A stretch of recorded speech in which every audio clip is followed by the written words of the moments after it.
piano teachers are limited in the amount of hours that they can teach in a day. So why not start a piano teacher side hustle that can pay off for years to come? Here are 13 piano teacher side hustles that I have personally tried over the years. Some of these are passive income and some of them are very much not passive. But I'm gonna let you know for each one how much of an investment of money and time it's gonna take to get started and to maintain these side hustles. And then what is your return on investment in the short term and the long term. And stick around to the end. I've got a bonus idea for a piano teacher side hustle that might be silly, but I think it would be really fun. And I want to get your opinion on it. So as we dive into the first piano teacher side hustle idea, here's how the rating system goes. For each category, I will rate it a 1 to 10. 1 would be the worst, like not desirable, and 10 is the absolute best for that category. All right, now that that's clear, idea number 1 is to teach group piano lessons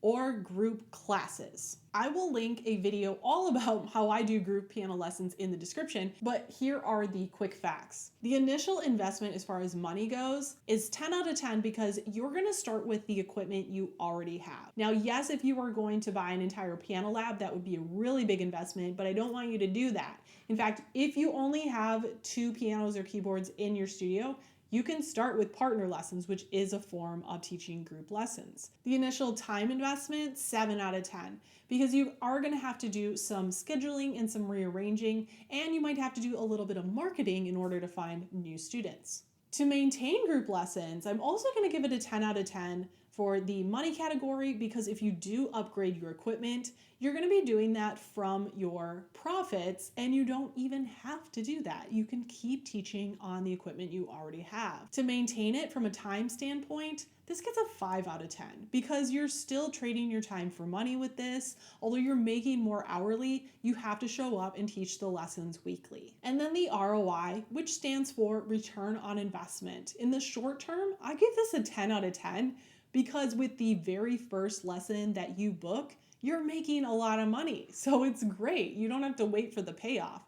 And in the long term, I'll give it a 7 out of 10 because you do have to keep showing up for the lessons week after week, but it's a good, steady, reliable stream of income. Piano teacher side hustle number 2 is to hire another piano teacher. I also have an entire playlist all about hiring another piano teacher, and I'll link that in the description, but here are the stats. Your initial investment could be a 5 out of 10 or higher. The reason there's a range is because if you can find a piano teacher locally who is the perfect fit and you just find them through your connections, then 10 out of 10, you're not spending any money. If you end up hiring a recruiter or you are advertising for the position on like Indeed.com or something like that, then you are going to be spending a pretty penny. So we'll give it an overall 5 out of 10. With the possibility you might have to invest to find the right teacher. Initial time investment, I give it a 4 out of 10 because you're going to be doing quite a bit of searching to find that right person. Like I said, unless you have that unicorn person living next door to you, you're probably going to be searching, connecting, asking around, doing interviews, and all of that. So it can be rather time intensive to find that right teacher to hire. As far as maintenance goes though, we're gonna give it an 8 out of 10 for money. I almost wanna give this a 10 out of 10 because once that teacher is hired, yes, you're paying them every month, but you're paying them out of the tuition fees that the students are paying, so nothing is coming out of your pocket directly. However, you do have the burden and responsibility of paying someone else's paycheck. And so if you do get yourself in a bind and you owe the IRS and you owe your hired teacher, then you've got some tough money decisions to make. So as long as you're responsible, the maintenance as far as money goes, 10 out of 10. But because of the financial responsibility, I'll give it an 8 out of 10. And time-wise, I'll give it a 5 out of 10 because it should be pretty low maintenance, but you are going to have to continually make sure that teacher's schedule is filled, occasionally finding new students, making sure the students they have are serviced in the same way that your students are, doing all the scheduling and the billing, answering parent questions, and just making sure everything is running smoothly. The ROI in the short term is a 4 out of 10 because of the initial money and time investment that you're going to be putting into getting that teacher hired and trained. However, in the long term, we'll give it an 8 out of 10 because once things are rolling, that teacher knows what they're doing and they have a full roster of students. Honestly, you're not going to be doing a whole lot and you're going to be taking a piece of the pie every single week. Side hustle number 3 is coaching. If you're an experienced veteran piano teacher, you could coach a brand new piano teacher, give them one-on-one time, consulting, whatever you want to call it, to help them get their business off the ground, to answer all of their questions. So if you can find someone who has some money to invest and they're interested in paying you to be their personal mentor, their coach, then that could be a lucrative side hustle. Let's look at the stats. An initial money investment, 7 out of 10, because you're going to have some sort of way to attract your coaching clients. This would probably be a website and there's going to be some initial fees with that. You might have to advertise a little bit or create content or something to get those clients coming in. Because it's so niche, the hardest part is going to be finding the right person to coach. As far as an initial time investment, 6 out of 10. Because again, you're going to be setting up that landing page, all about you and all about your services. You're going to be going out and finding those clients. So that will take some time. As far as maintenance though, I'm going to give this an 8 out of 10 in the money category because you're really just going to be keeping your website up there and paying any like Stripe fees or however the people pay you. But honestly, maintenance, once you get those clients, pretty easy. However, maintenance in the time investment category, 0 out of 10, because if you have to show up for all of your coaching calls, you're going to have to be a little bit on call for that client's questions, probably have like a weekly session with them. So basically you're trading your time for money. On the ROI side of things, I'm going to give this an 8 out of 10 in the short term because once you get that first client, they're going to pay you right away and they're probably going to be giving you a pretty big chunk of change up front. And then long term, also 8 out of 10 because you're going to be paid pretty well for your time with this. Side hustle number 4, teach online. You could teach a class, small group lessons, private lessons on a platform like OutSchool. The initial investment, I'm going to give it a 7 out of 10 because if you don't have all the equipment you need, you might have to get an additional camera, tripod, or whatever you need equipment wise to offer high quality online classes. And a time investment of 6 out of 10. If you were to teach on OutSchool, you would need to apply, and they have quite an extensive application process, and then come up with your curriculum, your class ideas, write out the descriptions, take pictures, videos, whatever you need to do. And if you're not teaching on a platform, then you would need to set up your own website, figure out the marketing, what are your classes going to be. So there is some initial work up front before you ever teach your first class. Maintaining money-wise, I'm going to give it a 9 out of 10 because once you get that equipment in place, maybe you pay a small platform fee, but other than that, there aren't really any ongoing costs besides your internet bill. As far as the time commitment though, I'll give it a 0 out of 10 because this is just like teaching lessons. It's just that you can probably do it somewhat during the day with different time zones, but really it is still just trading your time for money. ROI in the short term, I'm going to give it a 4 out of 10 because you have to do your own marketing, you have to develop the curriculum, you got to find students, or if you're on OutSchool, then you have to figure out how to navigate the competitiveness of all the other music teachers that are maybe offering similar classes. And in the long term, I'm also going to give it a 4 out of 10 because of the time commitment. Even once you get those classes figured out, you don't have to develop curriculum anymore. You still have to show up and teach the classes from week to week. Side hustle idea number 5 is you could judge a piano competition. Initial money investment, 10 out of 10. You do not have to pay any money to become a judge. Time commitment, 8 out of 10. But here's the thing, you kind of have to be asked to do this. So the reason I'm saying 8 out of 10 and instead of 10 out of 10 is because you might have to place yourself in the right situations and talk to the right people in order to get this gig. I don't know if you could go out and apply for this gig. Every time I've done judging, it's just an email that has popped up in my inbox. Hey, we heard about you through this person, can you judge? So I'm not sure how you would go about going out and getting this gig. However, I know that if you talk to the right people and you're in the right piano teacher groups, something like this could fall in your lap. So I'm going to throw it in there. As far as maintaining this gig, money-wise, it's a 10 out of 10. You don't have to pay any money to be a judge. You just put on a nice suit and go. Time-wise, though, 3 out of 10, because you do have to dedicate a Saturday to the competition. You have to be there all day. Yes, so it is another form of trading your time for money. So the ROI, short-term and long-term, we're going to give this a 5 out of 10 because you got to show up. You're probably going to get paid a little higher per hourly rate than you would just teaching a private lesson in most cases. Side hustle idea number 6, you could start a YouTube channel. You could start a YouTube channel for piano players because, I mean, you're a teacher, you know how to teach. Or you could do what I did and talk to other piano teachers on YouTube. Initial investment for money, 10 out of 10. Hook up your phone, that's all you need to get started on YouTube. It doesn't cost anything to start posting videos on YouTube, and you can upgrade your equipment later. Don't worry about that. Just push record and go. Initial time investment though, 5 out of 10. You have to create these videos. You have to edit these videos. You have to script them, think about what you're going to talk about, research. And when you're in the initial stages, yeah, it's going to take some time to figure it out. If you've never used video editing software before, you're going to have to figure out how to do that. But there are free ones, so you don't have to pay money, but you pay with your time. And to maintain your YouTube channel, money-wise, 10 out of 10. You can upgrade your equipment later on, but honestly, you don't have to, and there's no fees for the platform. But time-wise, 0 out of 10. The way the algorithm works, you have to show up weekly. So you're weekly recording videos, getting them edited, keeping to some sort of consistent schedule. The ROI in the short term, 0 out of 10. The only way that you would make money the moment that you post your first YouTube video is if you already have people that are gonna watch it and you're selling them like a product or a service. Otherwise, in order to get monetized on YouTube, it's gonna take a long time. And even when you do get monetized, unless you have millions of viewers on your videos, it's not gonna be a whole ton of money. So for long-term ROI, I give it a 3 out of 10. Definitely a long game.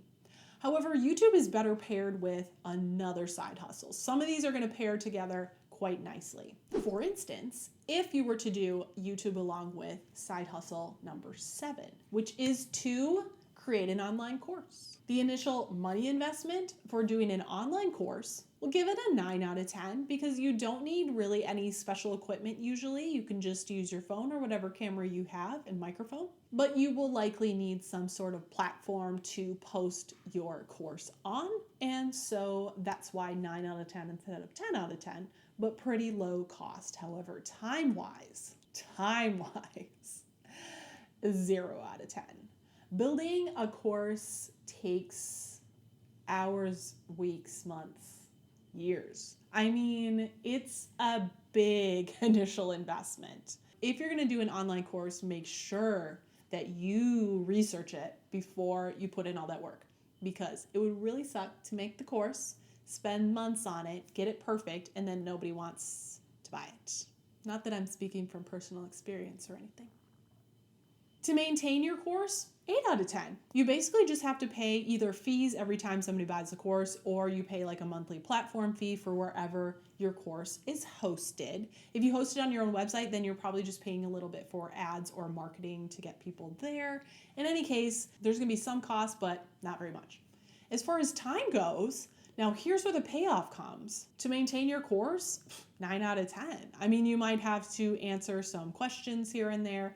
You might have to check in and update things or whatever, but once it's up there, it's pretty passive. The ROI in the short term, we're gonna give it a 2 out of 10 because you have to invest so much time at the beginning, and probably no one's gonna buy it right away unless you market the launch like so well.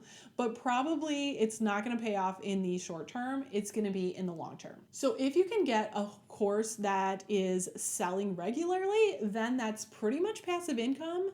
All you have to do is just keep pointing people towards the course. Buy my course, buy my course. So I give it a 7 out of 10 as far as the ROI long term. There's a lot of potential there, but it could also be crickets. So side hustle idea number 8, you could create and sell printables.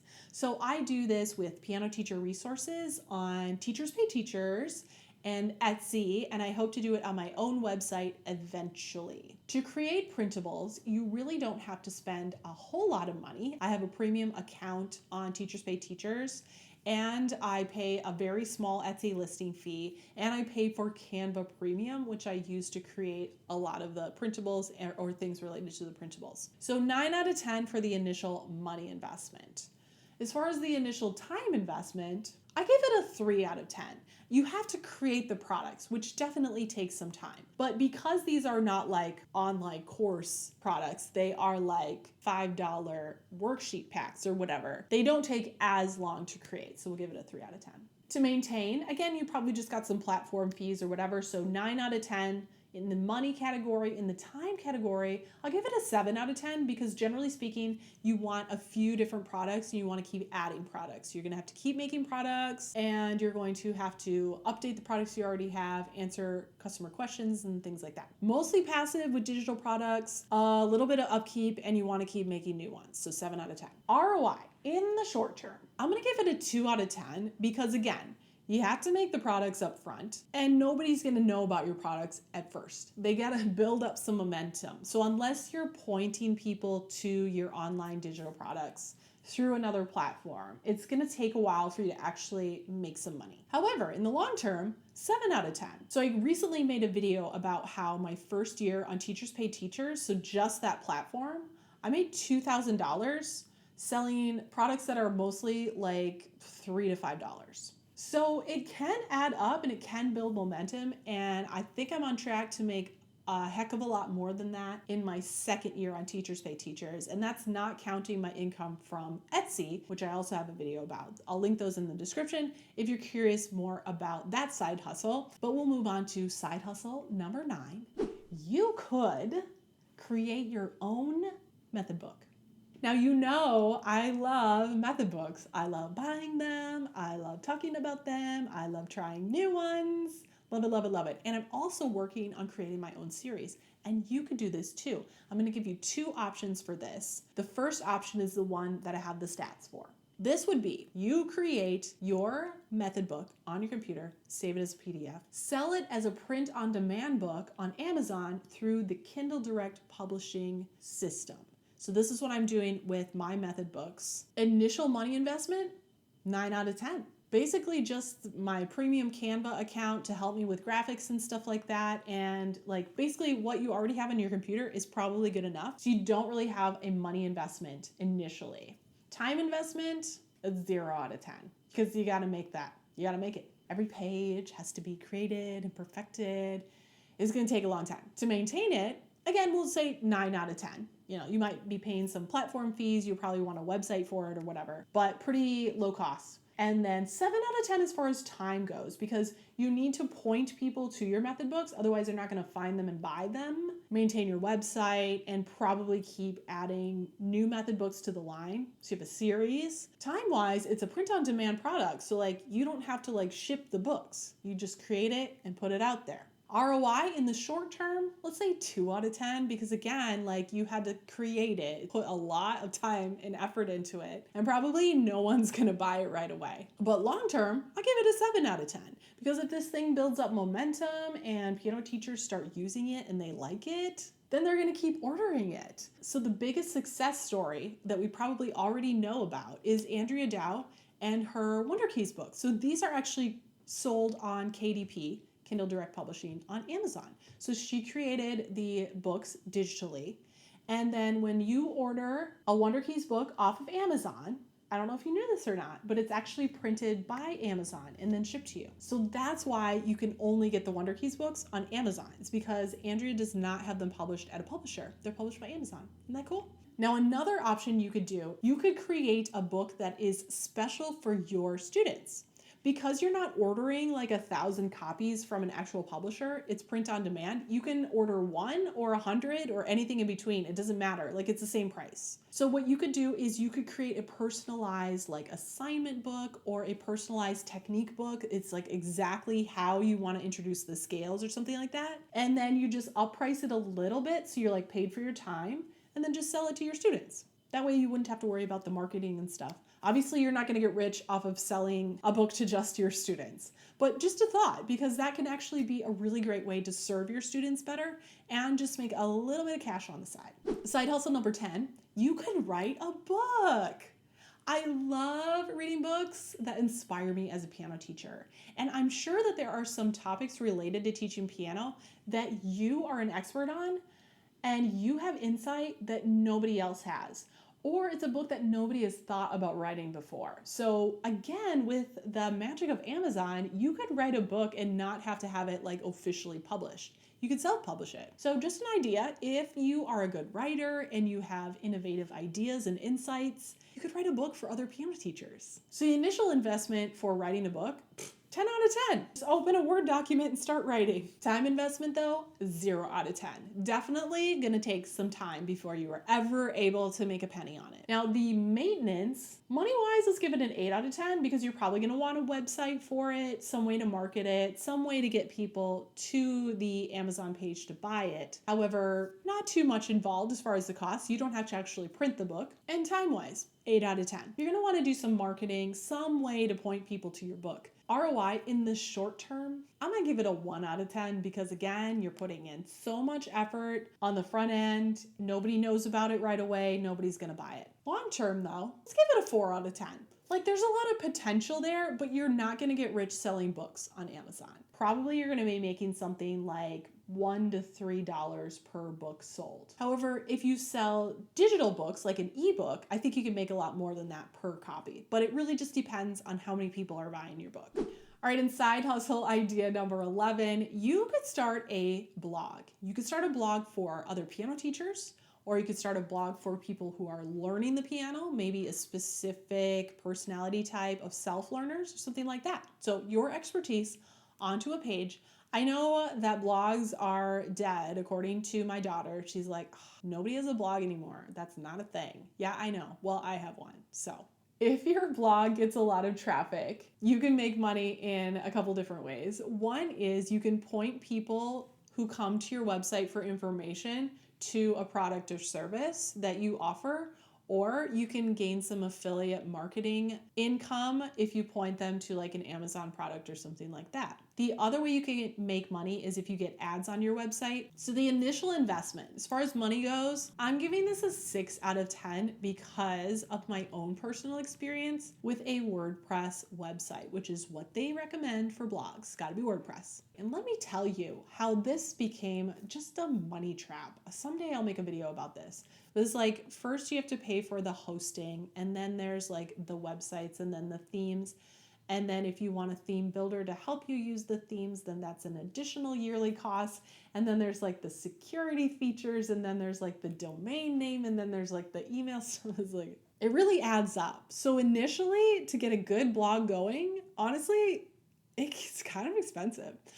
Time-wise, not too bad, 5 out of 10. You gotta get your website set up, which you can pay someone to do, or you can do it yourself. And then you gotta get a few blog posts up there, right? Initially, just to get it looking like a blog. As far as maintenance goes, I'm gonna give this a 6 out of 10 for the money because again, most of the things that you pay for are not just a one-time fee. It's like either a monthly or a yearly service that you have to pay for on so many parts of the website. And then as far as time goes, I'm gonna give it a 4 out of 10 because your blog will not get found on Google if you're not actively posting new information on it quite regularly. Like let's say you might want to post something at least once every 2 weeks in order for it to not completely die. However, the good news is posts that you wrote 5 years ago can still be making you money today. So if you maintain the blog, the work that you put in prior will still pay off, kind of like YouTube. As far as the ROI goes, in the short term, I give this a 0 out of 10 because you will not be making any money initially, and it's so expensive to get that website up and running. So just don't expect anything. No one's going to want to put ads on your website if no one's going to it.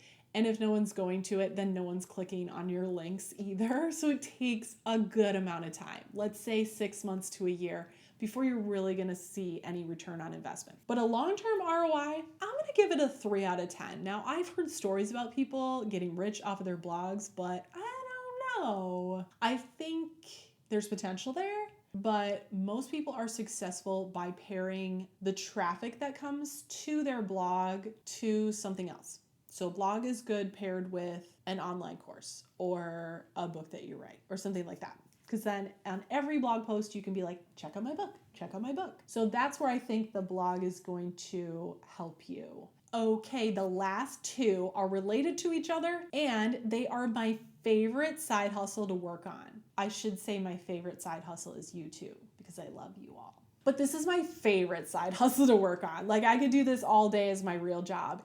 Before I tell you what it is, hit that like button if you'd like to see more videos like this, income information for piano teachers. So number 12 is original compositions. So if you are a good composer and you love writing music like I do, you can actually make money from your original compositions. Now, the initial investment is 10 out of 10 because you can use a free software on your computer if you want to use MuseScore, and you just write them out and you can put them up on your own website. You can sell them on 2 websites through Arrange Me, and you can sell them on Music Notes. Like there's a lot of platforms where you don't have to pay anything to just put your stuff up there for sale. Time-wise, 5 out of 10. Obviously, composing however long that takes you. But as far as like getting it up there for sale, pretty straightforward. It's just a PDF upload, writing a little description, and you're done. As far as maintaining it goes, money-wise, 9 out of 10. You might want your own website, which would cost some money. You might want to sell on a platform that has a little fee. So that's why I made it 9 out of 10. But generally speaking, you shouldn't have to pay too much in order to maintain it unless you want to run ads.